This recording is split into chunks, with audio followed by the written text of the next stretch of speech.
May you introduce yourself, please? I'm Tunca. I'm from Turkey, but I have been living in Dubai for 6 years. I'm 33. Now I am working as an administration staff in one of the English schools in Dubai now.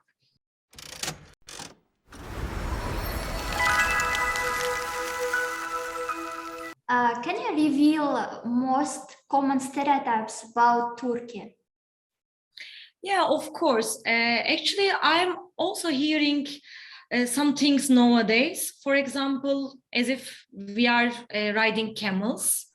For example, the Turkish men are so strict, or we are a strict Muslim country, but we are not normally.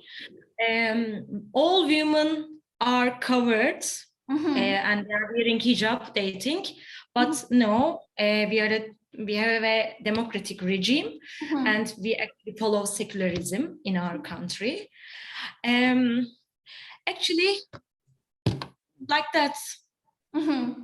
And what is the main language in Turkey? It is Turkish, but of course, as it is a mixed culture, some other languages are spoken as well. But the main language is Turkish. I understand. And could you tell me, please, for foreign people, for people who is not from Turkey, how to perfectly fit in your country to be accepted by Turkish society, by Turkish people? How to fit in, how to be looking appearance, and how to speak or act? Yeah, actually, Turkey is well known with its hospitality. Turkish people are extremely hospitable and hot-blooded.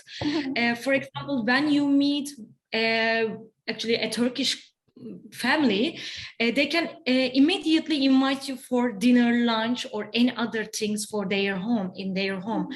And because we call guests who got sent to us. So it is very important to make sure that our guests will be happy at our places.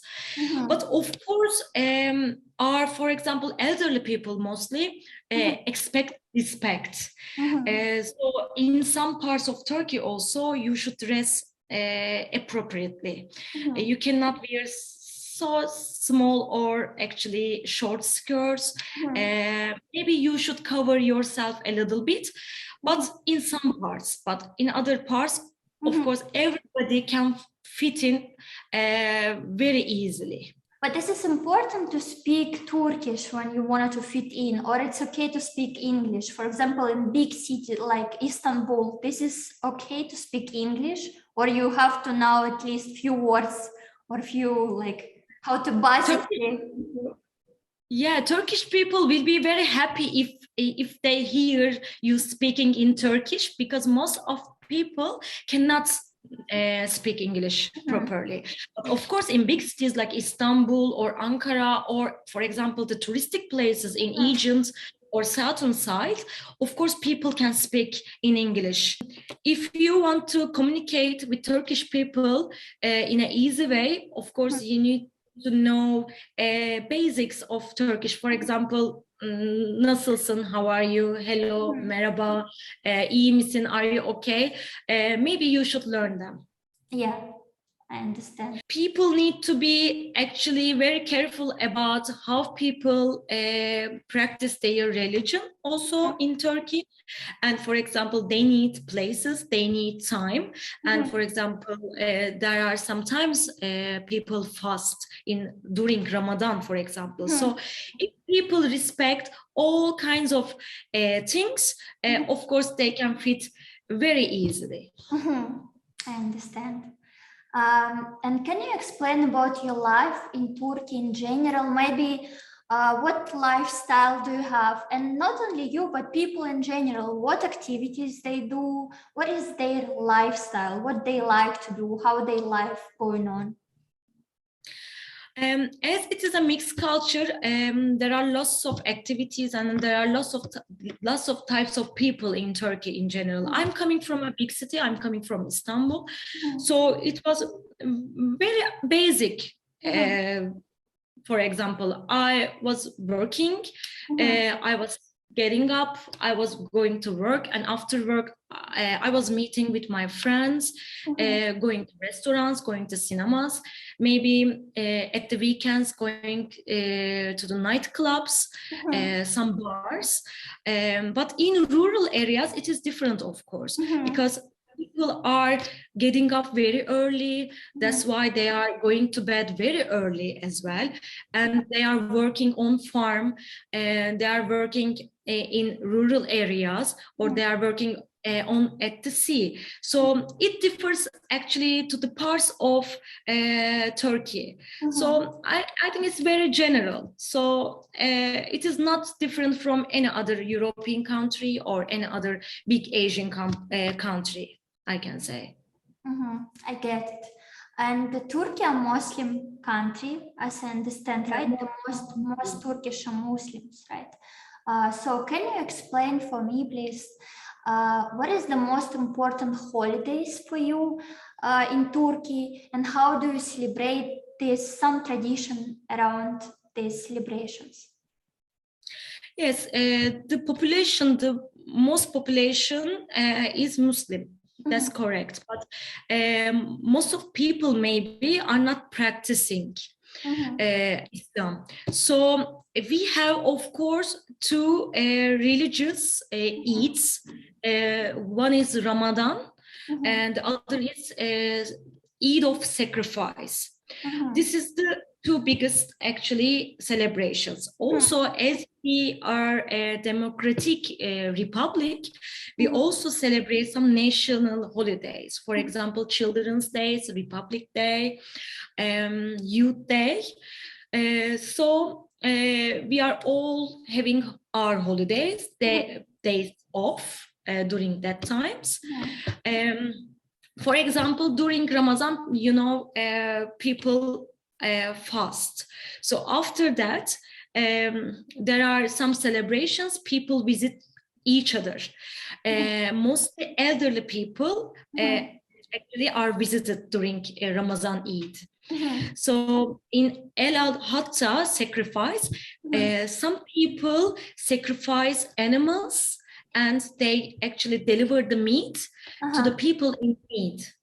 So the other days, we are just putting, during our national holidays, we are just putting our flags out, singing some songs maybe, and of course remembering Mustafa Kemal Atatürk, our founder of Republic, and that's all. And can you explain a little bit more about Ramadan for people who is not Muslim? I think this is very interesting because Catholics, for example, they don't know the rules and everything. How long is Ramadan and how do you fasting? Like I know that you can eat after sunset, but you cannot eat for a whole day, and it's a long time, like how many, 3 weeks or something? Can you explain how long it is and how you celebrate the after when you allowed to eat and everything?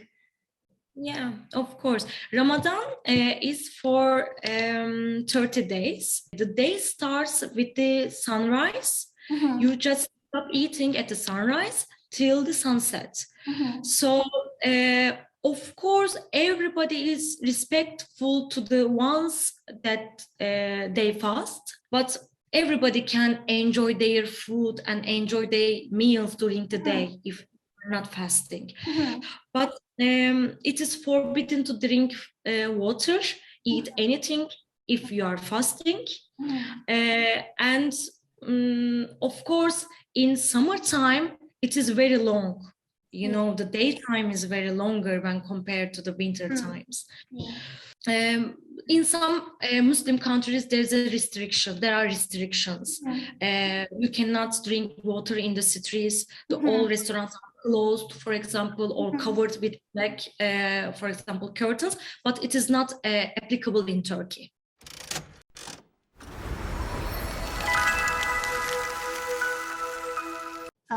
Can you now explain me a little bit about some specific traditions in Turkey that you have nowadays? Some rituals or maybe just traditions that you usually do or your families do?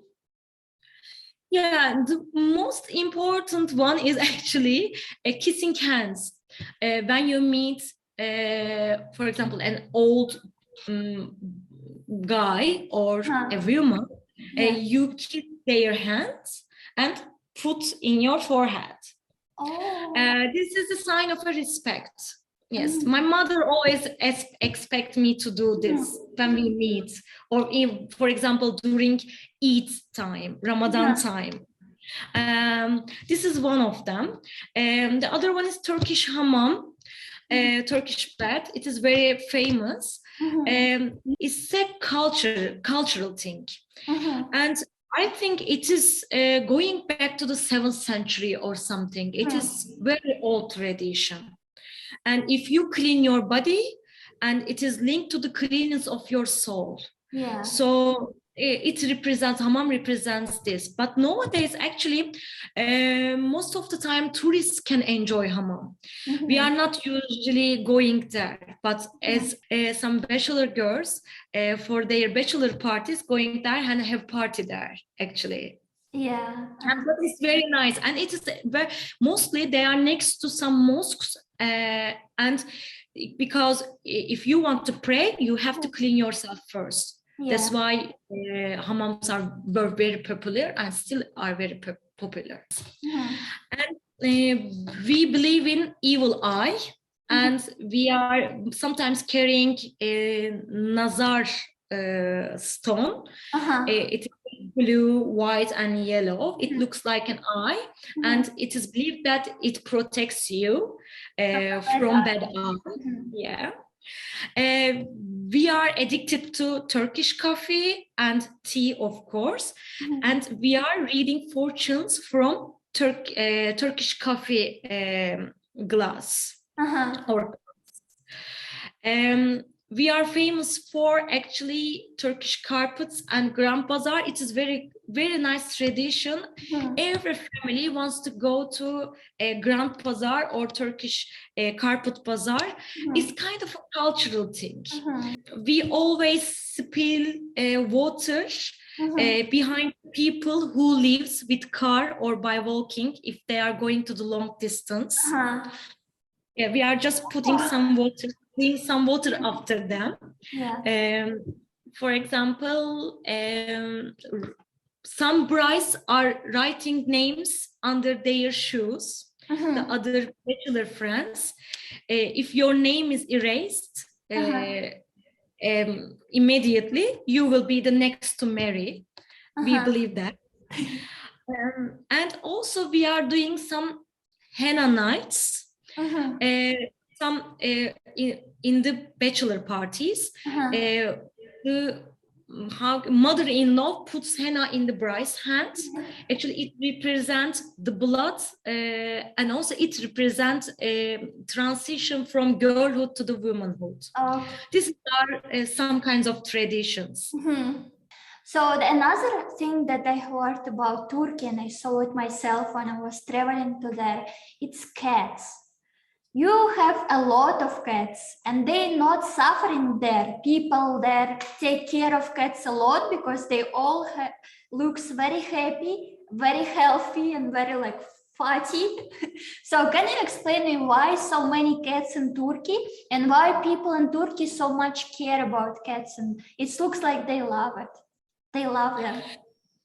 Yeah, you are right. It's like a cultural thing. When looking through history books, actually, we can link into the Islam again. According to the stories, Muhammad loved cats so much. And also cats are very clean animals. Of course, I'm not saying any other animals is bad, but they are known with their cleanliness. They are cleaning themselves, as they are actually very clean and they are accepted in Islam. People cannot harm these animals. And there's a popular saying that if you kill a cat or if you harm a cat, you need to build a mosque actually to be forgiven by God. So yes, that's why maybe it's coming like that. And also they are very cute and people love them and they feed them. And nowadays actually they adopt them. They start adopting them. Can you please explain a little bit about nature in Turkey? I know that it's very diverse, that you have skiing resorts as well as like a sea line, very good and nice sea line. So can you explain a little bit about diversity of nature in Turkey? Yeah, it differs in every part of Turkey, I can say. We have literally 4 seasons. For example, somebody, for example, doing ski in some parts of Turkey, some can enjoy beach at another part. So we have a very good nature, I can say. Also, Turkey is home to mountains, lakes, and our shoreline is very long, and we have good resorts to enjoy beach life, good resorts in the eastern side, also in the very central place. For example, we have a ski resort very near Istanbul, because there is a mountain there and it snows in winter. So actually, I can say we are very lucky. So whatever you want, you can go some place in 1 hour flight and you can enjoy whatever you want to do. Yeah, and can you also tell about Cappadocia? Cappadocia, when they have very nice balloons and caves. It's very beautiful. This is full year, like every time of the year you can visit, or only season? During winter it is very cold, but can you imagine it snows on the fairy chimneys? It's a magical view, I guess. You can visit, of course, in summertime. It can be a little bit hot, but in springtime it will be fascinating. I have been there once, but when I meet people, always I see that they went there already or they want to go there. There are hot balloons you can just jump on and see the all views, and or you just can stand under the balloons and enjoy all beautiful viewings and views with balloons just in front of you. It's a very nice time, but during winter, as I mentioned before, it can be very cold with the snow, but it can be very fairy tale. What about Turkish breakfasts and Turkish food in general? Because it's very famous, and in Turkey it's like a huge breakfast, like people meet all together and they eat, and the breakfast, just you have everything on your table. Can you explain the culture about these breakfasts and how do you meet with your family? And this is like a tradition for you, right, for your culture, to have these breakfasts together, to sit like in some cafe or even at home and eat. Yeah, for Turkish people, breakfast is the most important part of the day. It's a very cultural thing again. Fundamental part of the culture, I can say. For example, in Eid time, we come together with our friends and go to a place to have Turkish breakfast. For example, for family, it is very important. All members should be at the table. Because it's the start of a day. It's kind of a brunch without alcohol. You just sit at the table, you just talk about everything, and you can have breakfast for hours. Because we have everything, kinds of cheese, olives, fried doughs, tea, of course, jams, vegetables, what else?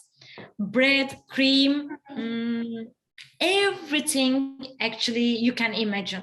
Actually, they are coming all parts of Turkey. As I said before, it is a very culturally mixed country. So you have some products from eastern side, some products from western side, and they are coming all together, and they are bringing out a very delicious meal for people. Yeah, that's true. So that's why it's very famous.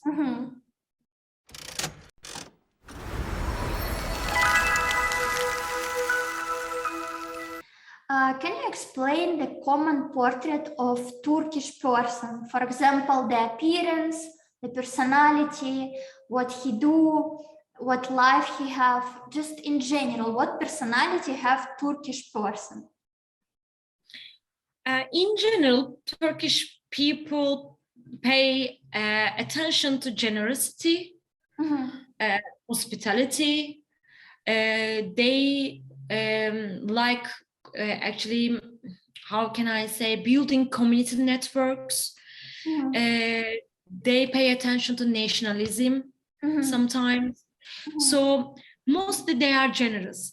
They pay attention what they are doing. They like nationalism very much. They like Turkish culture in general. So this is it. And also the main thing is family is very important for them. So they pay attention to their families, and they love their families. They can do anything for their families. I understand. And can you tell me, as the family institution are very important in Turkey, can you tell me usually what age people get married and like build your own family? In general, of course, it's all personal, but in general, and how it's worked there, because I know that there is still some old traditions in some Muslim countries when the family will choose your future wife or will to suggest somebody for you. So can you explain if it's still work in Turkey too, or you more like independent from the family opinion and you can marry whoever you think it's acceptable for you and good for you? Yeah, family is very important in our culture, and there is, of course, in some parts, patriarchy is still there.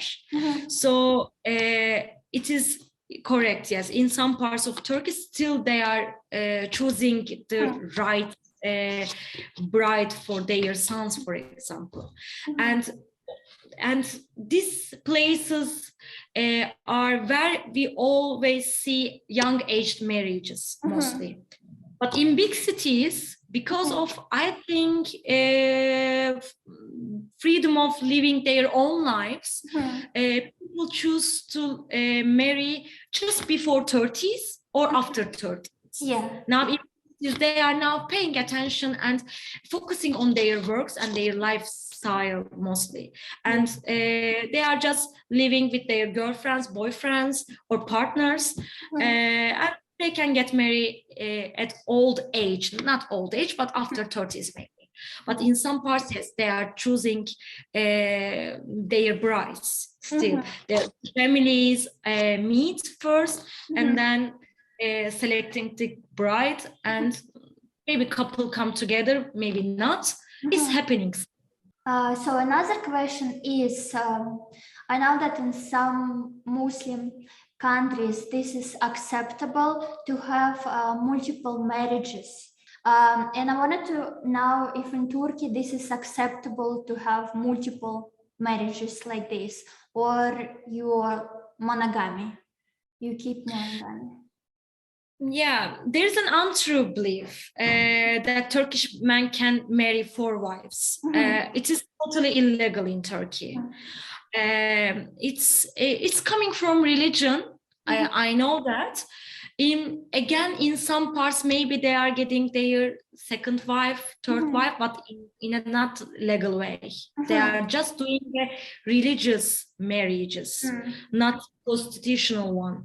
So it is totally illegal. So in big cities, I have never seen something like that. So yeah, legally prohibited. Yeah. So it is not normal in our culture. I understand. So talking about beauty standards in Turkey, could you please explain me about what Turkish called and accept as a beauty, and also if you should cover your head and like your body? It is again very hard to say there is any beauty standards in Turkey, as we are mixed and coming from different origins. We usually care about inner beauty in people and self-respect. For the second questions, we don't need to cover our heads. It's not actually an obligation for us. Actually, women wearing hijabs weren't allowed to go to the government buildings and schools before. So it was very unfair, and it changed, hopefully. So people who wants to wear hijabs, who want to wear hijab can wear and goes in any place they require. And people who don't want to actually want to wear any hijab, they can wear whatever they want. They are all acceptable in our culture.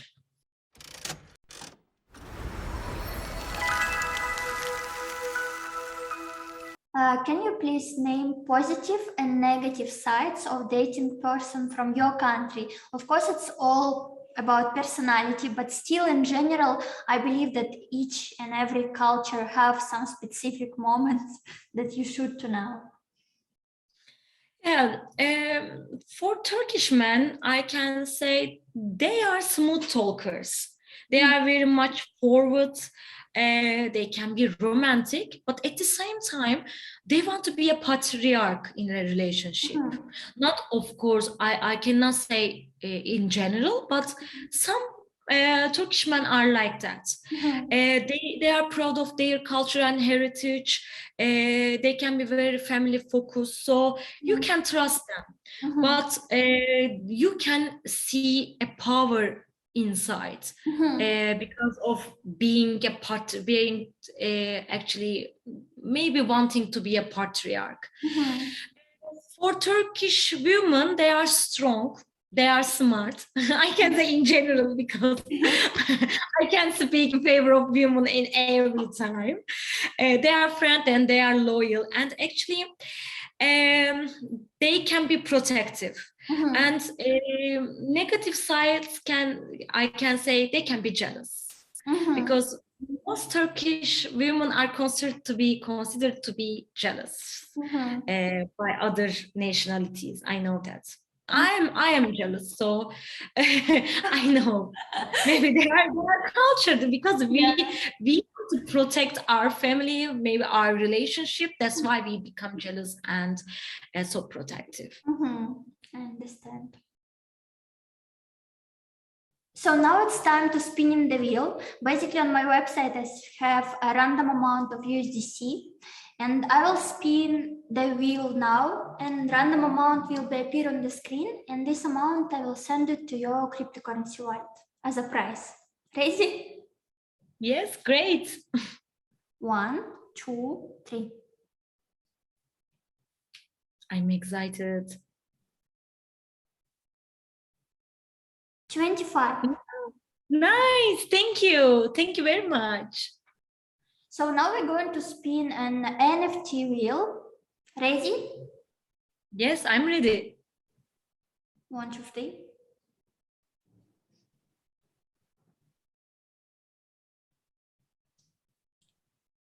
Rare. Rare one. Nice, I'm lucky.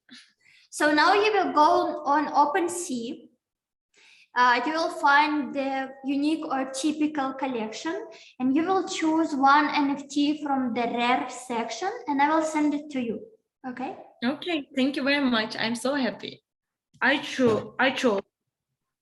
Which one? This one. Okay, so rare 8, right? Rare, yes, rare 8. Okay.